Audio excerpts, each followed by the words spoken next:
Greetings everyone. तो आज अपन start करेंगे one of the most important topic के साथ, जो कि है कंटिंजेंट कॉन्ट्रैक्ट, जो कि दे रखा है सेक्शन 31 से लेके सेक्शन 36 तक में ऑफ इंडियन कॉन्ट्रैक्ट एक्ट 1872 में। तो चलिए विदाउट वेस्टिंग टाइम अपन स्टार्ट करते हैं कंटिंजेंट कॉन्ट्रैक्ट के साथ। अब क्या होता है कंटिंजेंट कॉन्ट्रैक्ट, चलिए समझते हैं। Section 31 contingent contract defined: A contingent contract is a contract to do or not to do something if some event collateral to such contract does or does not happen. अब इसका illustration भी पढ़ते हैं जिससे और क्लियरिटी आएगी। A contract to pay rupees 10,000 if B's house is burnt. This is a contingent contract. इसमें क्या कॉन्ट्रैक्ट हो रहा है? ए कॉन्ट्रैक्ट करता है बी के साथ कि I will pay you ₹10,000 if your house is burnt, मतलब जल जाता है अगर आपका घर। तो ये कंटिंजेंट कॉन्ट्रैक्ट क्या है, एक हैपनिंग के ऊपर डिपेंड कर रहा है कि मतलब अगर आपका घर जल जाएगा तो मैं आपको 10,000 रुपये दूंगा। तो ये क्या हो गया, एक टाइप का कंटिंजेंट कॉन्ट्रैक्ट, क्योंकि ये डिपेंड करता है हैपनिंग और not happening of any uncertain event. चलिए और अच्छे समझने के लिए अपन नोट्स पे चलते हैं। कंटिंजेंट कॉन्ट्रैक्ट क्या होता है? Contingent contract is a type of contract which depends upon happening और not happening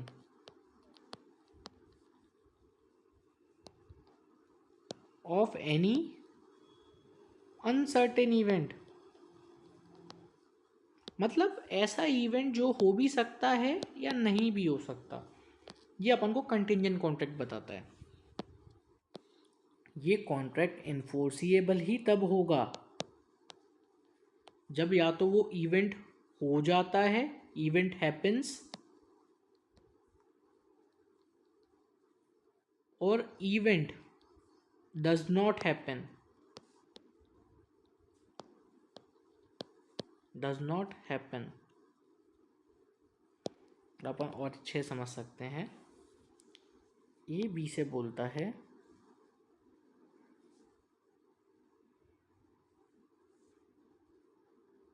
that I will grant you a loan of ₹10K अगर जो आपकी शिप जो कि पोर्ट के थ्रू आ रही है, मतलब शिप आ रही है जो कि इंपोर्ट का सामान लेते हुए आ रही है, अगर वो सेफली अराइव हो जाती है, तो ये किस पे डिपेंड कर रहा है? शिप के सेफ अराइवल पे। अगर शिप आ जाती है तो ए जो है वो बी को ₹10,000 देगा, एज सिंपल एज दैट। तो चलिए और क्लियरिटी के लिए अपन चलते हैं सेक्शन 32 में। Section 32 enforcement of contract contingent on event happening, मतलब ये तभी होंगे जब वो इवेंट हैपन हो जाएगा।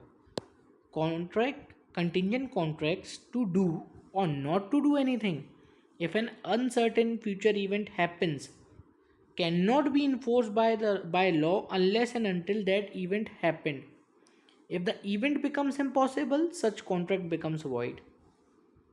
चलिए इसको समझने के लिए फिर से अपन नोट्स पे चलते हैं कि सेक्शन 32 क्या बात करता है। सेक्शन 32 में ये जो ए भाई साहब हैं, ये एक बैंक के पास जाते हैं। किस लिए जाते हैं? ये जाता है बैंक के पास फॉर लोन, और बदले में बोलता है कि मेरा कुछ सामान आ रहा है शिप के थ्रू, वो मैं आपको क्या बोलते हैं, प्लेज कर दूंगा, मैं आपके पास उसे गिरवी रख दूंगा, मतलब गिरवी रख दूंगा। तो बी बोलता है, जो कि एक बैंक है, कि आपका अगर जो स्टॉक है उसका सेफ अराइवल हो जाता है तो मैं आपको ये जो लोन है वो ग्रांट कर दूंगा। अब सेक्शन 32 क्या बोलता है? हैपनिंग ऑफ एन इवेंट, कि इवेंट हो रहा है या नहीं कि इवेंट हो रहा है। अगर शिप का सेफ अराइवल हो जाता है तो जो लोन है वो जो बी है, जो कि बैंक है, वो ए को दे देगा, ए को दे देगा। And if event becomes impossible,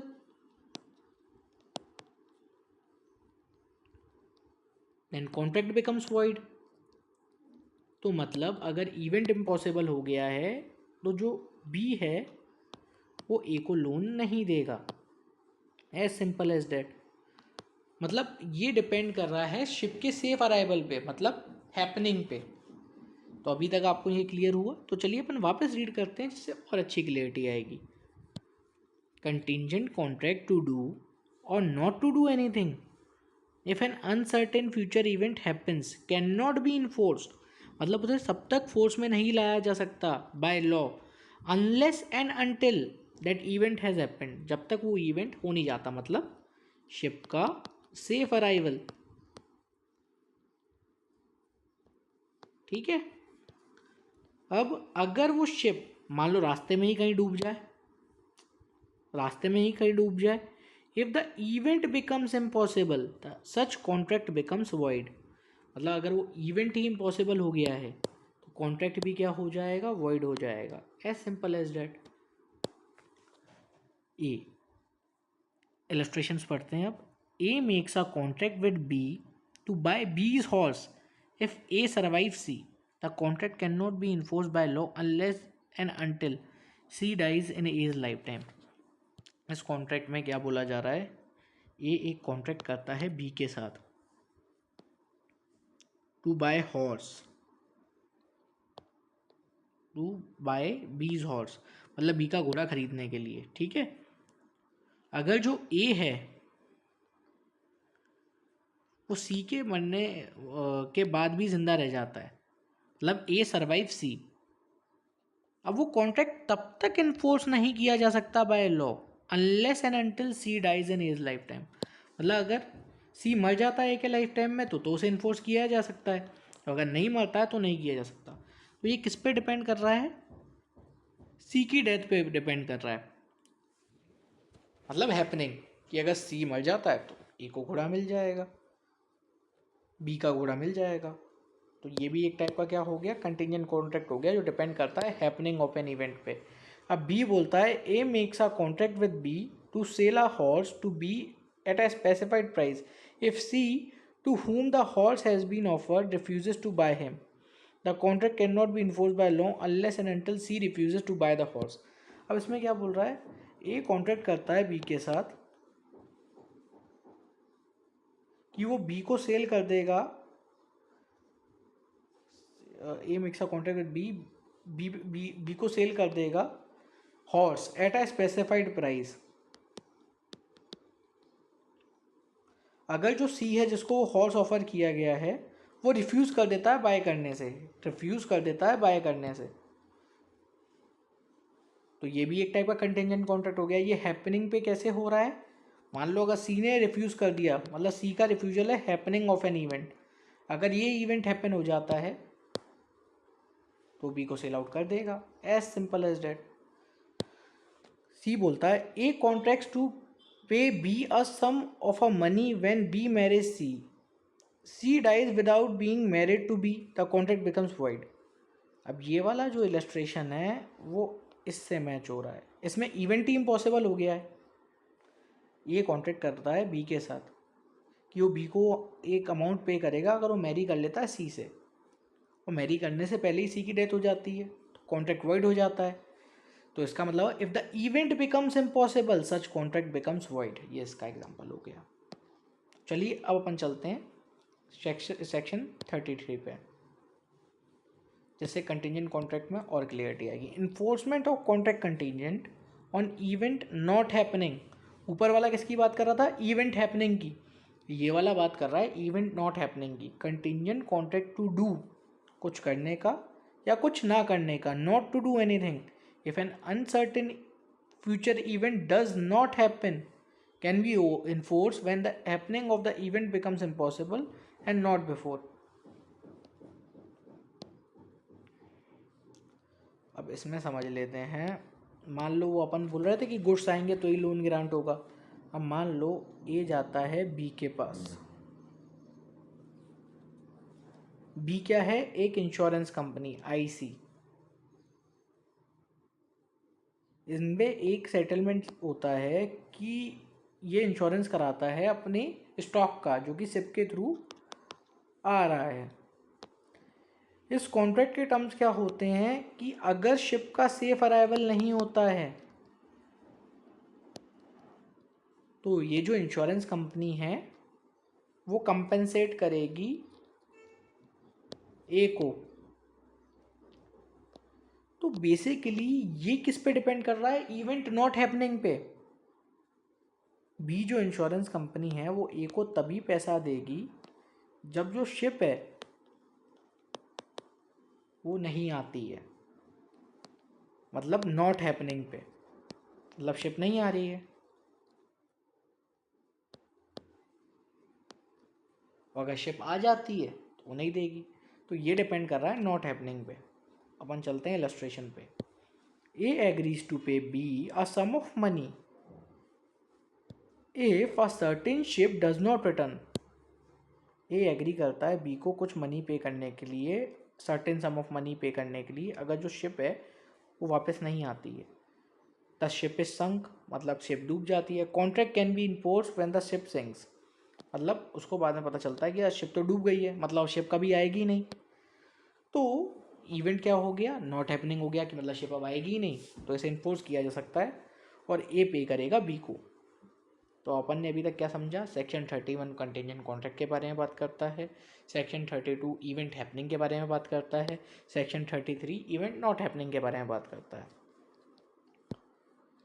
चलो अब सेक्शन 34 पे चलते हैं। Section 34, when event on which contract is contingent to be deemed impossible if it is the future conduct of a living person. If the future event on which a contract is contingent, मतलब जो future event है जिस पे contract contingent है कि होगा या नहीं होगा, is the way in which a person will act at an unspecified time, the event shall be considered to become impossible when such person does anything which renders it impossible that he should so act within any definite time or otherwise than under further contingencies. अब इसको समझने के लिए सबसे पहले अपन को illustration समझना पड़ेगा। ए agrees to pay B, A agree करता है कि मैं आपको पे करूँगा, मतलब बी से एग्री, बी को बोलता है कि मैं आपको पे करूँगा। A sum of money if B marry C, ये बोलता है बी को मैं आपको कुछ पैसा, मतलब सर्टेन सम ऑफ मनी दूंगा अगर आप मैरी करते हो सी के साथ। सी मैरीज डी, सी ने ऑलरेडी मैरिज कर ली है डी के साथ। The marriage of B to C must now be considered impossible. जब सी की डी से शादी हो गई तो मैरिज अब इम्पॉसिबल है। Although it is possible that D में डाई एंड दैट सी में आफ्टरवर्ड्स मैरी बी। अपन इनको इतना दूर का नहीं सोचना है। अब प्रेजेंट टाइम पे ऐसा कंडक्ट हो गया है कि बी की शादी सी से नहीं हो सकती, क्योंकि सी ने किससे शादी कर ली है? डी से।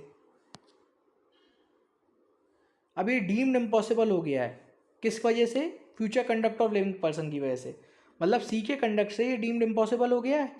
तो इस कॉन्ट्रैक्ट को इन्फोर्स नहीं किया जा सकता। मतलब आपके किसी एक्ट की वजह से अगर वो कॉन्ट्रैक्ट इम्पॉसिबल हो गया है तो सेक्शन 34 में आएगा। Section 35, when contract become void which are contingent on happening of a specified event within a fixed time, contingent contract to do or not to do anything if specified uncertain event happens within a fixed time becomes void. At the expiration of the time fixed such event has not happened, or if the before the time fixed such event becomes impossible. अब इसमें क्या time का भी boundary आ गई, time भी fix कर दिया गया है।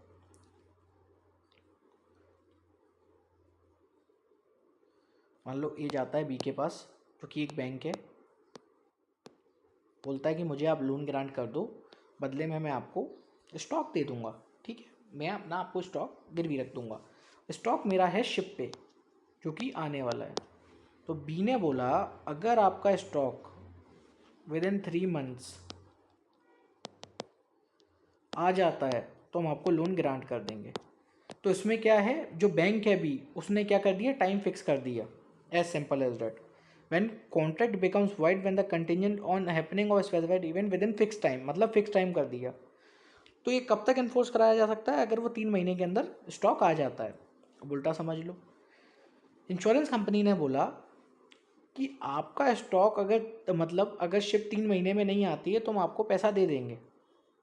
3 महीने में शिप नहीं आती है तो उसे इन्फोर्स किया जा सकता है क्योंकि टाइम फिक्स्ड है। और अगर इंश्योरेंस कंपनी को पहले ही पता चल जाता है 3 महीने से पहले कि वो शिप जो है वो सिंक हो चुकी है, अब नहीं आएगी, तो पहले ही पैसा दे देगी। If such event has not happened और if before the time fix such event becomes impossible, मतलब शिप सिंक हो जाती है 3 महीने से ही पहले, तो कॉन्ट्रैक्ट इन्फोर्स हो जाएगा, एज सिंपल एज डेट। ये फिक्स टाइम के बारे में बात कर रहा है।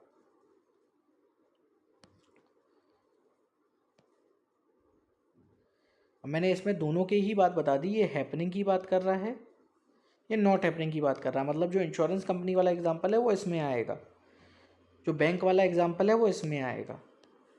अब इलस्ट्रेशन भी पढ़ लेते हैं जिससे और क्लियरिटी आ जाएगी। A promises to pay B sum of money if certain ship returns within a year. The contract may be enforced if the ship returns within the year and becomes void if ship is burnt within the year. ये promise करता है B को एक certain some of money पे करने के लिए, अगर वो शिप है वो विद इन ईयर रिटर्न करती है, मतलब इसमें एक टाइम पीरियड मेंशन कर दिया गया कि 1 साल में अगर वो रिटर्न कर जाती है तो मैं आपको एक सर्टेन सम ऑफ मनी पे कर दूंगा। द कॉन्ट्रैक्ट में बी इन्फोर्स्ड, कॉन्ट्रैक्ट को तब इन्फोर्स किया जा सकता है if ship returns with in the year, और कॉन्ट्रैक्ट वॉइड हो जाएगा अगर जो शिप है वो बर्न्ड हो जाती है, मतलब जल जाती है within an year, as simple as that. B. A promises to pay B a sum of money if a certain ship does not return within a year. The contract may be enforced if ship does not return within the year or is burnt within the year.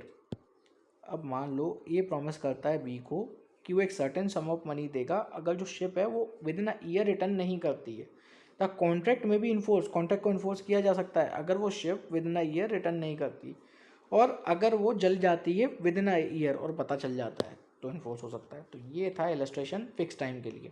तो अब अपन को समझ में आ गया section 31 में बता रखा है कंटिजेंट कॉन्ट्रैक्ट क्या होता है, सेक्शन 32 में बता रखा है इवेंट हैपनिंग के बारे में, सेक्शन 33 में बताया गया है इवेंट नॉट हैपनिंग के बारे में, सेक्शन 34 में बताया गया है अगर वो डीम्ड इम्पॉसिबल हो गया है कंडक्ट की वजह से लिविंग पर्सन के, और सेक्शन 35 में टाइम के बारे में बता रखा है कि अगर फिक्स टाइम में वो आ जाता है या नहीं होता है, इवेंट हो जाता है या नहीं होता है। अब सेक्शन 36 बोलता है agreement contingent on impossible event void, मतलब अब ऐसा कोई इवेंट बोल दो कि मैं आसमां का सितारा तोड़ के नीचे ले आऊँगा, तो ये इम्पॉसिबल इवेंट है, तो ये पहले ही वॉइड है। यार आप कभी तोड़ सकते हो, ऐसा सोच भी सकते हो कि आप आसमां से सितारे तोड़ाओगे, हाँ यार, तो इम्पॉसिबल हो गया। कंटिजेंट एग्रीमेंट टू डू और not to do anything if an impossible event happens are void, क्योंकि इम्पॉसिबल इवेंट कभी हो ही नहीं सकता। Whether the impossibility of the event is known or not to the parties to the agreement at the time when it was made, मतलब void ही होगा भले दोनों party को पता हो या ना पता हो। इसमें हो सकता है A agrees to pay B 1000 if two straight lines should enclose a space into void, दो स्ट्रेट लाइन कभी एक साथ जुड़ सकती हैं क्या, नहीं जुड़ सकती, void हो जाएगा। A agrees to pay B 1000 rupees if B marries A's daughter C, C was dead at the time of the agreement, the agreement is void, मतलब एग्रीमेंट के टाइम पे सी की डेथ हो चुकी थी, एग्रीमेंट क्या है वाइड, क्योंकि इम्पॉसिबल है ये इवेंट होना, सी वापस जिंदा थोड़ी ना हो जाएगी यार मंत्र पढ़ने से। तो आज के लिए इतना ही था। अगर आपको मेरा टॉपिक समझ में आया तो इस वीडियो को लाइक करें, अगर कोई डाउट है तो कमेंट करें। आपको चैनल की रेगुलर नोटिफिकेशन आते रहे इसलिए चैनल को सब्सक्राइब करें और बेल आइकन को प्रेस करें। So that's all for today, thank you so much for your time.